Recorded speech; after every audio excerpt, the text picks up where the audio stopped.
बृहस्पतिवार व्रत कथा। प्राचीन समय की बात है। भारत में एक राजा राज्य करता था। वह बड़ा प्रतापी तथा दानी था। वह नित्य प्रति मंदिर में भगवत दर्शन करने जाता था। वह ब्राह्मण और गुरु की सेवा किया करता था। उसके द्वार से कोई भी याचक निराश होकर नहीं लौटता था। वह प्रत्येक गुरुवार को व्रत रखता एवं पूजन किया करता था। हर दिन गरीबों की सहायता किया करता था। परंतु यह सब बातें उसकी रानी को अच्छी नहीं लगती थी। वह न व्रत करती थी और न ही किसी को पैसा दान किया करती थी।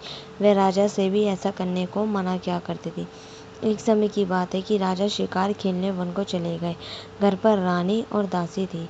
उस समय गुरु बृहस्पति साधु का रूप धारण कर राजा के दरवाजे पर भिक्षा मांगने आए। साधु ने रानी से भिक्षा मांगी तो वह कहने लगी, हे साधु महाराज, मैं इस दान और पुण्य से तंग आ गई हूँ। इस कार्य के लिए तो मेरे पतिदेव ही बहुत हैं। अब आप ऐसी कृपा करें कि सारा धन नष्ट हो जाए तथा मैं आराम से रह सकूं। साधु रूपी बृहस्पति देव ने कहा, हे देवी, तुम बड़ी विचित्र हो। संतान और धन से कोई दुखी नहीं होता है। इसको सभी चाहते हैं। पापी भी पुत्र और धन की इच्छा करता है। अगर तुम्हारे पास धन अधिक है तो भूखे मनुष्यों को भोजन कराओ, प्याव लगवाओ, ब्राह्मणों को दान दो, धर्मशालाएं बनवाओ, कुआं, तालाब, बावड़ी, बाग, बगीचे आदि का निर्माण कराओ तथा निर्धनों की कुंवारी कन्याओं का विवाह कराओ। साथ ही यज्ञादि करो। इस प्रकार के कर्मों से आपके कुल का और आपका नाम प्रलोक में भी सार्थक होगा एवं तुम्हें भी स्वर्ग की प्राप्ति होगी। परंतु रानी साधु की इन बातों से खुश नहीं हुई। उसने कहा, हे साधु महाराज, मुझे ऐसे धन की आवश्यकता नहीं जिसको मैं अन्य लोगों को दान देती फिरूं तथा जिसको रखने और संभालने में ही मेरा सारा समय नष्ट हो जाए। साधु ने कहा, हे देवी, यदि तुम्हारी ऐसी इच्छा है तो जैसा मैं तुम्हें बताता हूँ तुम वैसा ही करना। बृहस्पतिवार के दिन घर आंगन को गोबर से लीपना, अपने केशों को पीली मिट्टी से धोना, केशों को धोते समय स्नान करना, राजा से कहना वह हजामत करवाए, भोजन में मांस मदिरा खाना, कपड़े धोबी के यहाँ धुलने देना। इस प्रकार 7 बृहस्पतिवार करने से तुम्हारा सारा धन नष्ट हो जाएगा। यह कहकर साधु महाराज रूपी बृहस्पति देव अंतर्धान हो गए। रानी ने साधु के कहने के अनुसार 7 बृहस्पतिवार तक वैसा ही करने का विचार किया। साधु के बताए अनुसार कार्य करते हुए केवल 3 बृहस्पतिवार ही बीते थे कि उसकी समस्त धन संपत्ति नष्ट हो गई। भोजन के लिए दोनों समय परिवार तरसने लगा तथा सांसारिक भोगों से दुखी रहने लगा। तब राजा रानी से कहने लगा, हे रानी, तुम यहाँ पर रहो। मैं दूसरे देश को जाता हूँ क्योंकि यहाँ पर मुझे सभी मनुष्य जानते हैं, इसलिए मैं यहाँ पर कोई काम नहीं कर सकता। मैं अब परदेश जा रहा हूँ। वहाँ कोई काम धंधा करूँगा, शायद हमारे भाग्य बदल जाए। ऐसा कहकर राजा परदेश चला गया। वह वहाँ जंगल से लकड़ी काट कर लाता और शहर में बेचता। इस तरह जीवन व्यतीत करने लगा। इधर राजा के बिना रानी और दासियां दुखी रहने लगी। किसी दिन भोजन मिलता और किसी दिन जल पीकर ही रह जाती। एक समय रानी और दासियों को 7 दिन बिना भोजन के व्यतीत करने पड़े। तो रानी ने अपनी दासी से कहा, हे दासी, यहाँ पास ही के नगर में मेरी बहन रहती है। वह बड़ी धनवान है। तू उसके पास जा और वहाँ से 5 सेर बेसा मांगकर ले आ, जिससे कुछ समय के लिए गुजारा हो जाएगा। दासी रानी की बहन के पास गई। रानी की बहन उस समय पूजा कर रही थी। बृहस्पतिवार का दिन था। दासी ने रानी की बहन से कहा, हे रानी, मुझे आपकी बहन ने भेजा है, मुझे 5 सेर बेसा दे दो। दासी ने यह बात अनेक बार कही, परंतु रानी की बहन ने कोई उत्तर नहीं दिया क्योंकि वह उस समय बृहस्पतिवार की कथा सुन रही थी। जब दासी को रानी की बहन से कोई उत्तर नहीं मिला तो वह बहुत दुखी हुई। उसे क्रोध भी आया। वह लौट कर रानी से बोली, हे रानी, आपकी बहन बहुत ही घमंडी है। वह छोटे लोगों से बात नहीं करती। मैंने उससे कहा तो उसने कोई उत्तर नहीं दिया। मैंने वापस चली गई। रानी बोली, हे दासी, इसमें उसका कोई दोष नहीं है। जब बुरे दिन आते हैं तब कोई सहारा नहीं देता। अच्छे बुरे का पता विपत्ति में ही लगता है। जो ईश्वर की इच्छा होगी वही होगा। यह सब हमारे भाग्य का दोष है। उधर रानी की बहन ने सोचा कि मेरी बहन की दासी आई थी, परंतु मैं उससे नहीं बोली, इससे वह बहुत दुखी होगी। अतः कथा सुन और विष्णु भगवान का पूजन समाप्त कर वह अपनी बहन के घर आई और कहने लगी, हे बहन, मैं बृहस्पतिवार का व्रत कर रही थी। तुम्हारी दासी हमारे घर गई थी, परंतु जब तक कथा होती है तब तक हम लोग ना उठते हैं और ना ही बोलते, इसलिए मैं नहीं बोली। कहो दासी, क्यों गई थी? रानी बोली, बहन, हमारे घर अनाज नहीं था। वैसे तुमसे कोई बात छिपी नहीं है, इस कारण मैंने दासी को तुम्हारे पास 5 सेर बेसन लेने के लिए भेजा था। रानी की बहन बोली, बहन देखो, बृहस्पति भगवान सबकी मनोकामना पूर्ण करते हैं। देखो शायद तुम्हारे घर में ही अनाज रखा हो। ये सुनकर दासी घर के अंदर गई तो वहाँ उसे एक घड़ा बेसन का भरा मिल गया। उससे बड़ी हैरानी हुई, क्योंकि उसने एक एक बर्तन देख लिया था। उसने बाहर आकर रानी को बताया। दासी अपनी रानी से कहने लगी, हे रानी देखो, वैसे हमको जब अन्न नहीं मिलता तो हम रोज ही व्रत करते हैं। अगर इनसे इस व्रत की विधि और कथा पूछ ली जाए तो उसे हम भी कर लिया करेंगे। दासी के कहने पर रानी ने अपनी बहन से बृहस्पतिवार व्रत के बारे में पूछा।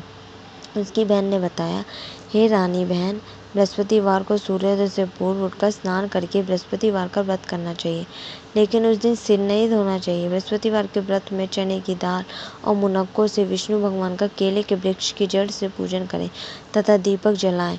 उस दिन एक ही समय भोजन करें। भोजन पीले खाद्य पदार्थ का करें तथा कथा सुने। इस प्रकार करने से गुरु भगवान प्रसन्न होते हैं, अन्न पुत्र धन देते हैं। इस तरह व्रत और पूजन की विधि बताकर रानी की बहन अपने घर लौट गई। रानी और दासी दोनों ने निश्चय किया कि वह बृहस्पति देव भगवान का पूजन जरूर करेंगी। 7 दिन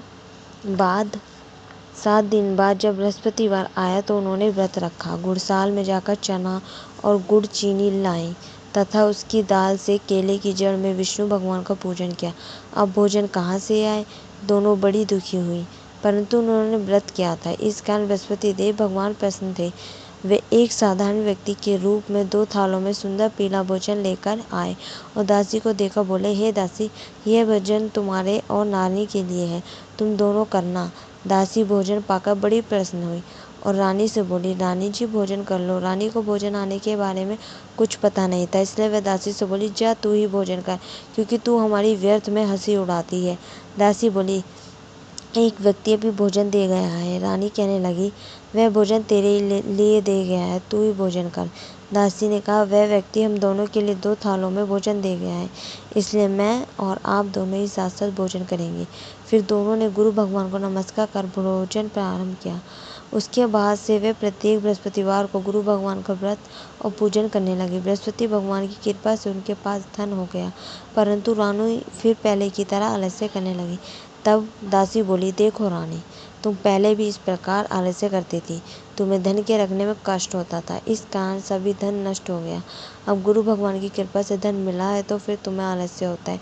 बड़ी मुसीबतों के बाद हमने ये धन पाया है, इसलिए हमें दान पुण्य करना चाहिए।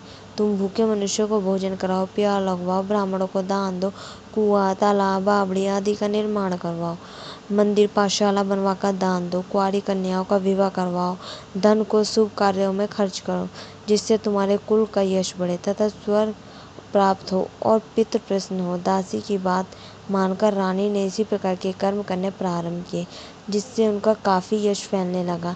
एक दिन रानी और दासी आपस में विचार करने लगे कि ना जाने राजा किस दिशा में होंगे, उनकी कोई खोज खबर नहीं है। गुरु भगवान से उन्होंने प्रार्थना की और भगवान ने रात्रि में राजा को स्वप्न में कहा, हे राजा, उठते ही रानी तुझको याद करती है, अब अपने देश को लौट जा।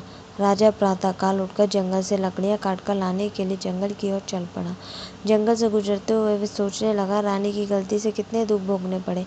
राजपाट छोड़कर उसे जंगल में आकर रहना पड़ा। जंगल से लकड़ियां काटकर उन्हें बेचकर गुजारा करना पड़ा। उसी समय जंगल में बृहस्पति देव एक साधु का रूप धारण कर आए और राजा के पास आकर बोले, हे लकड़हारे, तुम इस सुनसान जंगल में किस चिंता में बैठे हो, मुझे बतलाओ। यह सुन राजा के नेत्रों में जल भर आया और साधु की वंदना कर बोला, हे प्रभु, आप सब जानते हैं। इतना कहकर राजा ने साधु को अपनी संपूर्ण कहानी सुना दी। महात्मा तो स्वभाव से ही दयालु होते हैं। वे राजा से बोले, हे राजा, तुम्हारी पत्नी ने बृहस्पति देव के प्रति अपराध किया था, जिससे तुम्हारी यह दशा हुई है। अब तुम किसी प्रकार की चिंता मत करो, भगवान तुम्हें पहले से भी अधिक धन देंगे। देखो, तुम्हारी पत्नी ने बृहस्पतिवार का व्रत करना प्रारंभ कर दिया है, अब तुम भी बृहस्पतिवार का व्रत करना प्रारंभ कर दो। व्रत रखने के लिए चने की दाल व गुड़ और जल को लोटे में डालकर केले के पत्ते से भगवान विष्णु का पूजन करो, फिर तक कथा सुनो या सुनाओ, भगवान तुम्हारी सब कामनाओं को पूर्ण करेंगे। साधु को प्रश्न देखकर राजा बोला, हे प्रभु, मुझे लकड़ी बेचकर इतना पैसा नहीं बचता है जिससे भोजन करने के उपरांत कुछ बचा सकूं। मैंने रात्रि में अपनी रानी को व्याकुल देखा है। मेरे पास कोई साधन नहीं जिससे समाचार जान सकूं। फिर मैं बृहस्पतिवार की कौन सी कहानी कहूँ या सुनूं? मुझको तो कुछ भी मालूम नहीं है। साधु ने कहा, हे राजा, तुम किसी बात की चिंता मत करो। बृहस्पतिवार के दिन तुम रोजाना की तरह लकड़ियाँ लेकर शहर में जाओ। तुम्हें रोज से 2 गुना धन प्राप्त होगा, जिससे तुम भली भांति भोजन कर लोगे तथा बृहस्पतिवार की पूजा का सामान भी आ जाएगा। बृहस्पति प्राचीन काल में एक बहुत ही निर्धन ब्राह्मण था। उसके कोई संतान नहीं थी। वह नित्य पूजा पाठ करता था, परंतु उसकी स्त्री बहुत मलिनता के साथ रहती थी। वह न स्नान करती और न किसी देवता का पूजन। प्रातः काल उठते ही सर्वप्रथम भोजन करती, बाद में कोई अन्य कार्य करती। ब्राह्मण देवता बहुत दुखी रहते थे। पत्नी को वह समझाते किंतु उसका कोई परिणाम न निकलता। भगवान की अनुकंपा से एक समय उस ब्राह्मण की पत्नी गर्भवती हुई और 10वें महीने एक सुंदर कन्या को जन्म दिया। निर्धन ब्राह्मण कन्या के जन्म से बहुत दुखी हुआ। धीरे धीरे ब्राह्मण की कन्या बड़ी होने लगी। बचपन से ही उस कन्या की रुचि भगवान विष्णु की पूजा में थी। वह प्रातः उठते स्नान आदि करके भगवान विष्णु की पूजा करने मंदिर में जाती थी। बृहस्पतिवार को व्रत करके विधिवत पूजा पाठ करती थी। पूजा पाठ के बाद वह पढ़ने के लिए पाठशाला में जाती थी। घर से चलते हुए वह मुट्ठी भर जौ साथ लेकर जाती और पाठशाला के रास्ते में थोड़े थोड़े जौ गिराती जाती। जब वह पाठशाला से घर लौटती तो जौ के वह दाने सोने में बदलते हुए मिलते थे। लड़की सभी सोने के दाने बीन लाती थी। एक दिन जब वह सोने के दानों को साफ कर रही थी तो उसकी माँ ने कहा, बेटी, सोने के दाने साफ करने के लिए सोने का सूप होना जरूरी है। अगले दिन बृहस्पतिवार था। उसने भगवान बृहस्पति देव की पूजा करते हुए प्रार्थना की, हे भगवान, यदि मैंने आपका व्रत विधिवत किया हो तो मुझे सोने का सूप दे दो। भगवान बृहस्पति देव ने उसकी मनोकामना पूरी करने का वचन दिया। पाठशाला से लौटते समय उसे रास्ते में सोने का सूप पड़ा हुआ मिला। घर लौटकर सोने का सूप अपनी माँ को दिखाकर वह सोने के दाने साफ करने लगी। उसी समय नगर का राजकुमार उसके घर के पास से गुजरा। उस सुंदर लड़की को सोने के सूप में सौ साफ करते हुए राजकुमार उस पर मोहित हो गया। महल में लौटकर राजकुमार ने राजा से उस लड़की से विवाह करने की इच्छा प्रकट की तो राजा ने ब्राह्मण को महल में बुलाकर राजकुमार से उसकी लड़की के विवाह की बात कही। ब्राह्मण तैयार हो गया।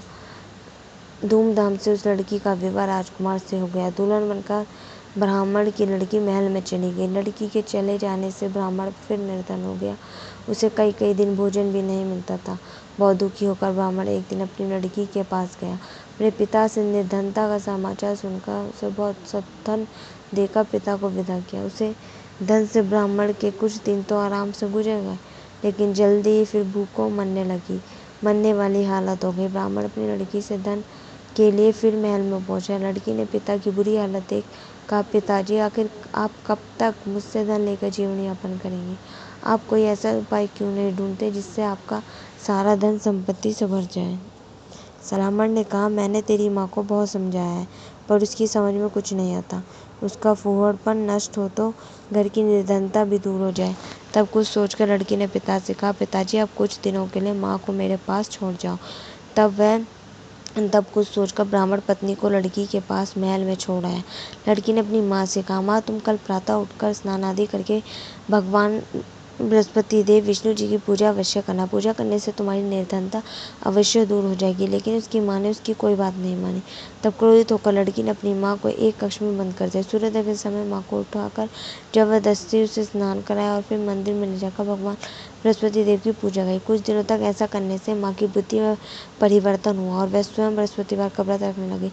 उसके व्रत रखने से ब्राह्मण के घर में भगवान विष्णु की अनुकामना से धन की वर्षा होने लगी। दोनों पति पत्नी धन संपत्ति पाकर आनंद पूर्वक जीवन यापन करते हुए विष्णुधाम को चले गए। लकड़हारा बने राजा ने उस साधु के भगवान बृहस्पति देव की यह कथा सुनकर बृहस्पतिवार का व्रत करके विष्णु भगवान की पूजा की। उस दिन से उसके लिए सभी कलेश दूर हो गए। लेकिन अगले बृहस्पतिवार को कामकाज में अधिक व्यस्त हो रहने के कारण उसने भगवान बृहस्पति जी का व्रत नहीं किया।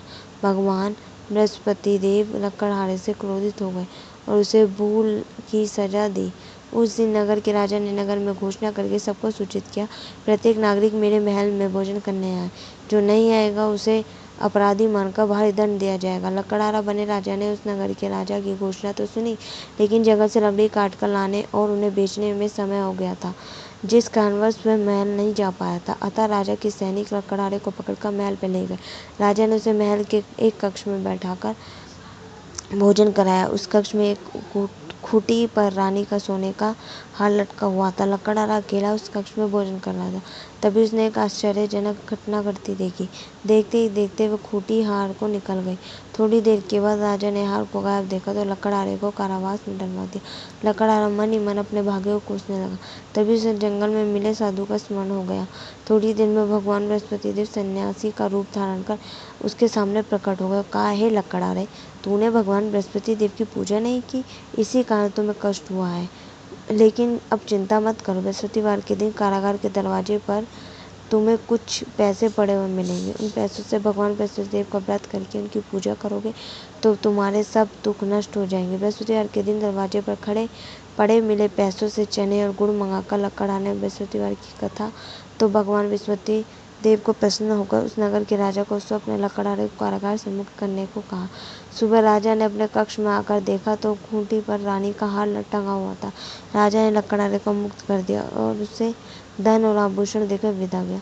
लकड़हारा बना राजा उस नगर से चलकर अपने नगर में पहुंचा तो उस नगर में कुएं, धर्मशाला, बाग बगीचे देखकर बहुत प्रसन्न हुआ। राजा ने किसी से पूछा, ये कुआं धर्मशाला किसने बनवाई है? सबने उसे बताया कि यह सब रानी उसकी दासी ने बनवाए हैं। राजा महल में पहुंचा तो रानी ने उसका भव्य स्वागत किया। तब राजा ने निश्चय किया कि सप्ताह में एक बार तो सभी बृहस्पति देव का व्रत तथा पूजन करते, परंतु मैं प्रतिदिन व्रत किया करूँगा तथा दिन में 3 बार कथा कहा करूँगा। अब राजा हर समय दुशाले में चने की दाल बांधे रहता था। दिन में 3 बार बृहस्पति देव की कथा कहता था। कुछ दिनों के बाद राजा को अपनी बहन की याद आई। एक दिन घोड़े पर सवार होकर राजा अपनी बहन से मिलने चल दिया। तभी राजा नगर के बाहर पहुंचा ही था कि उसने कुछ लोगों को एक शव को ले जाते हुए देखा। राजा को स्मरण आया कि आज उसने किसी को बृहस्पतिवार की व्रत कथा नहीं सुनाई है। राजा ने उन लोगों को रोककर कहा, भाइयों, आप शव को ले जाने से पहले मुझसे बृहस्पतिवार की कथा सुन लो। लोगों ने राजा पर क्रोधित होते हुए कहा, तुम पागल तो नहीं हो? लेकिन कुछ बड़े बूढ़ों ने लोगों ने कहा, अच्छा भाई, साथ में चलते चलते तुम अपनी कथा भी सुना लो। राजा ने चलते हुए आधी कथा ही सुनाई थी कि शव हिलने लगा। राजा की पूरी कथा सुनते ही शव उठकर बैठ गया। लोगों ने हैरानी से दांतों तले उंगली दबाई और अगले बृहस्पतिवार से भगवान बृहस्पति देव का व्रत करने व कथा सुनने का निश्चय कर लिया। अब घोड़े पर सवार राजा चलते हुए एक किसान के पास पहुंचा। किसान अपने खेत में रहा था। राजा ने कहा, अरे भाई, मुझसे बृहस्पतिवार की कथा सुन लो। किसान झुंझुलाकर बोला, अरे भाई, देख नहीं रहे, जितनी देर तक तुम्हारी कथा सुनूंगा उतनी देर में तो पूरे खेत में हल चला लूंगा। राजा निराश होकर चलने लगा। तभी किसान के बैल लड़खड़ाकर जमीन पर जा गिरे। किसान के पेट में भी जोरों का दर्द होने लगा। उस किसान की पत्नी जब खाना लेकर आई तो उसने किसान से इस बारे में पूछा। किसान ने घुड़सवारी की पूरी कहानी सुनाई। किसान की पत्नी दौड़ती हुई राजा के पास पहुंचकर हाथ जोड़कर बोली, भैया, मैं तुम्हारी कथा सुनने को तैयार हूँ। राजा ने उसके साथ खेत पर पहुंचकर बृहस्पतिवार की कथा सुनाई। तभी बैल उठकर खड़े हो गए। किसान के पेट का दर्द भी तुरंत ठीक हो गया। राजा अपनी बहन के घर पहुंचा तो उसकी बहन आप भगत हुई। अगले दिन सुबह उठकर राजा ने देखा घर के सभी लोग भोजन कर रहे हैं। किसी भूखे को बृहस्पतिवार की कथा सुनाए बिना राजा भोजन नहीं किया करता था। उसने बहन से कहा, बहन, क्या घर में कोई ऐसा व्यक्ति है जिसने अभी तक भोजन न किया हो? उसकी बहन बोली, भैया, हमारे घर में तो क्या, आपको पूरे नगर में ऐसा कोई व्यक्ति नहीं मिलेगा जिसने सुबह सुबह भोजन न किया हो। तब राजा ने बहन के घर से निकलकर उस नगर में बिना भोजन के व्यक्ति की तलाश की। एक खड़रिये के घर में उसका बेटा बीमार होने के कारण भूखा रह गया था। राजा ने उसको जाकर बृहस्पतिवार की कथा सुनाई। कथा सुनते सुनते खड़रिये का बीमार बेटा बिल्कुल ठीक हो गया। सबने राजा की बहुत प्रशंसा की। एक दिन राजा ने अपनी बहन से कहा, बहन, अब हम अपने घर जाना चाहते हैं, तुम भी हमारे साथ चलो, कुछ दिन वहाँ रहकर लौट आना। राजा की बहन ने अपनी सास से पूछा तो सास ने ताने देते हुए कहा, बहू, मायके जाना हो तो अकेली जाना, मेरे पोतों को नहीं लेके जाना। तुम्हारे भाई की कोई संतान नहीं है, कहीं तुम्हारी भाभी मेरे पोतों पर कोई जादू टोना ना कर दे। दूसरे कक्ष में बहन की सास की बातें सुनकर राजा दुखी मन से अकेला ही अपने नगर को लौट आया। रानी ने राजा से कहा, आप तो अपनी बहन को साथ लाने की बात कह कर गए थे, फिर बहन को साथ क्यों नहीं लाए? तब राजा ने दुखी होते हुए कहा, रानी हम निसंतान हैं, इसलिए कोई हमारे घर आना पसंद नहीं करता। रानी ने राजा को समझाया, हे प्राणनाथ, हमें बृहस्पति देव ने सब कुछ दिया है, अब भगवान बृहस्पति देव हमें संतान भी अवश्य देंगे। बृहस्पतिवार को विधिवत व्रत करते हुए राजा रानी ने भगवान बृहस्पति देव से संतान के लिए प्रार्थना की। कुछ दिनों के बाद उन्होंने स्वर्ग में दर्शन देते हुए कहा, हे राजन, तेरी मनोकामना अवश्य पूरी होगी। 1 सप्ताह बाद ही रानी गर्भवती हो गई। 10वें महीने रानी ने एक सुंदर पुत्र को जन्म दिया। राजा रानी जीवन प्रयत्न बृहस्पतिवार का व्रत करते रहे। उनके घर में धन की वर्षा होती रही। इस तरह आनंद पूर्वक जीवन यापन करते हुए राजा रानी भगवान बृहस्पति देव की अनुकंपा से मोक्ष को प्राप्त करके सीधे वैकुंठ धाम पहुँच गए। बृहस्पतिवार को विधिवत व्रत करके जो स्त्री पुरुष भगवान विष्णु की पूजा करते हैं, भगवान उनकी सभी मनोकामनाएं पूरी करते हैं। बृहस्पति भगवान की जय।